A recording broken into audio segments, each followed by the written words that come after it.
মুক্তিযোদ্ধা তো সবাই, বিএনপি, আওয়ামী লীগ, সবাই তো। দেশের ভোট সবসময় মুক্তিযুদ্ধের পক্ষে হওয়া উচিত, এই বক্তব্যের সাথে আপনি কি একমত? দমনি আমি বলতাম না, আমি জানি না আগে ওর, আমি কোনটা বললে কোনটা সব 100%, যেহেতু আপনার মুক্তিযোদ্ধা তো আমরা অস্তিত্বই নাই, তার মানে আমি যদি মুক্তিযুদ্ধকে বাদ দিয়ে চিন্তা করি তাহলে আমরা এখন পাকিস্তান। বিষয়টা এরকম আর কি। না, সবাই একত্রিত হয়ে, শুধু কেন মুক্তিযুদ্ধ, সবাই বর্তমানে যারা আছে মুক্তিযুদ্ধও থাকবে, সব কিছু নিয়েই আমরা থাকবো আর কি। জি অবশ্যই একমত। জি না, মুক্তিযোদ্ধার পক্ষে। মুক্তিযোদ্ধা তো সবাই, বিএনপি, আওয়ামী লীগ, সবাই তো।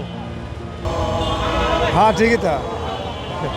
মুক্তিযুদ্ধের পক্ষে হওয়া উচিত কিনা এই প্রশ্নে ডেফিনেটলি, যেহেতু আমরা মুক্তিযুদ্ধকে বেস করে বাংলাদেশ গড়েছি, আলটিমেটলি সেটা মুক্তিযুদ্ধের পক্ষেই হওয়া উচিত।